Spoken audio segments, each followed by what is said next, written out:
So let's talk about your social media presence, because I'm gonna be honest, you one of the cats from, you look younger than my crew, but from a crew that they weren't jumping on social media. No, dog. And you was willing to get on that sucker. Bro, I just and had work to it. adapt. I didn't like it initially. Yeah. Because I was so used to going out, working, being in the trenches, and you know what I mean? My passion is stand-up, like being in front of people, actually making them laugh. To do those videos, to sit up and keep putting them out, it is. It can be daunting, but I understand it's necessary to build a brand. Right. You gotta build. How else do you get in front of people now?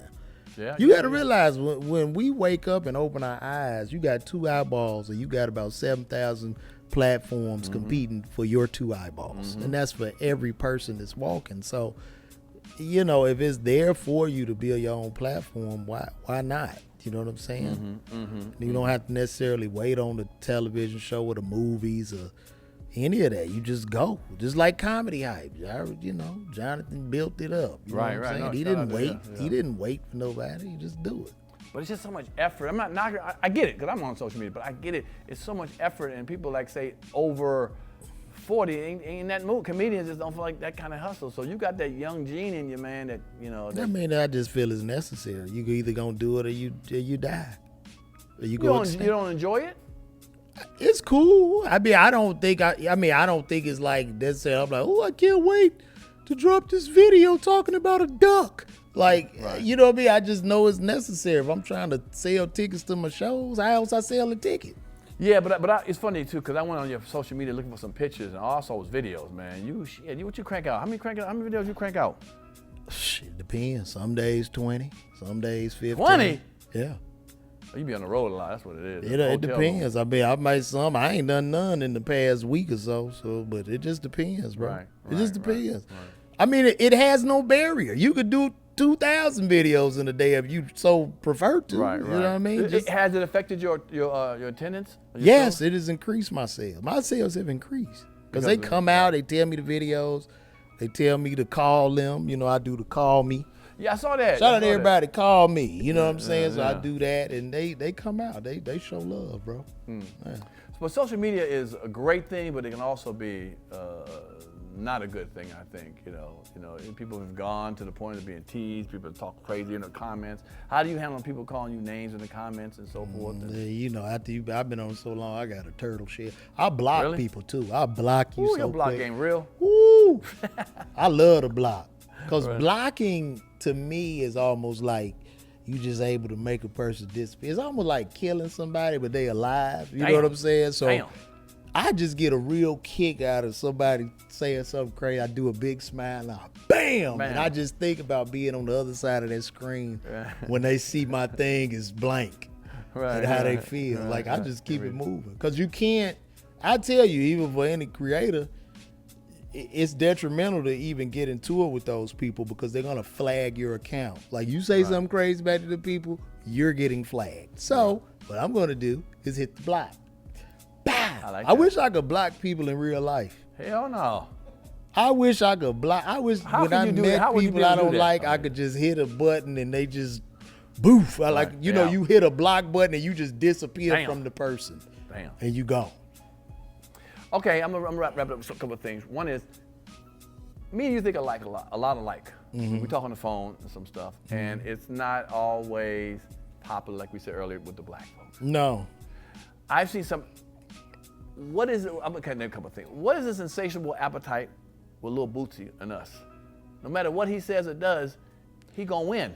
Yeah, I mean, you know, the thing is, like I say, man, it's a relative attraction and gravitation towards our subculture. You know what I'm saying? It's all subculture. Like, we the only race where we hold on tight. We hold that subculture so close to our heart and to our chest.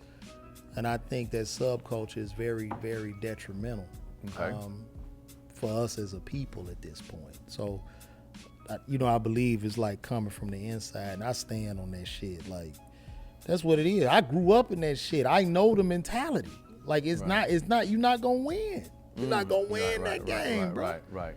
You know what I'm saying? You're just not. You're not gonna win. Is The people are waiting for your ass. You know what I mean? You could be the toughest nigga in the world. They gonna come pick your ass up. When you say people, like feds. Yeah, the feds, Right. the people, bro. And then you know what I'm saying? Like even in our communities, we always seem to forget about those most vulnerable, our elderly, our children. You know what I'm saying? People rah-rahing, bullets flying and shit. Now you hit Miss Mary, you done hit a child. Or you done shot a pregnant woman got shot. They killed the pregnant. It's like, bro, what we doing, man? But I feel like with us sometimes we glorify the people who are so raw on social Definitely, media. because it's a gravitation of the subculture. I told you, it's a holding on to the subculture for dear life. And like, you know, at the beginning of the interview, like I was saying, I'm born and raised on the south side of Chicago, but I'm not gonna wear the negative shit on my chest as a badge of honor. That shit ain't regular.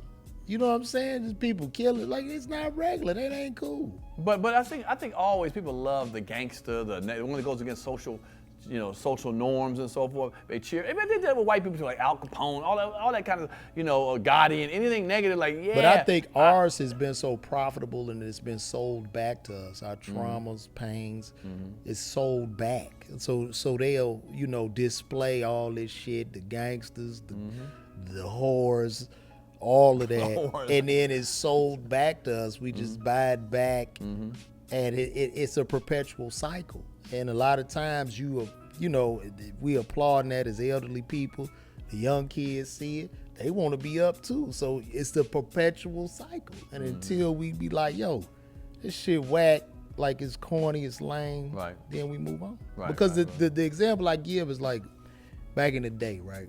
Because I know a lot of times a lot of excuses and shit are made. But back in the day, you come to school with the messed up sneaks, they gonna roast your ass. Roast the shit out of you. They don't care if your mama didn't have money or your daddy wasn't around. You gonna figure out how to get them shoes. Right, you gonna get some new shoes. Right, you gonna come with some new shoes. So I think if we take that same mentality towards this subculture, we'll be better, in a better position. Okay. Turn me up a little bit.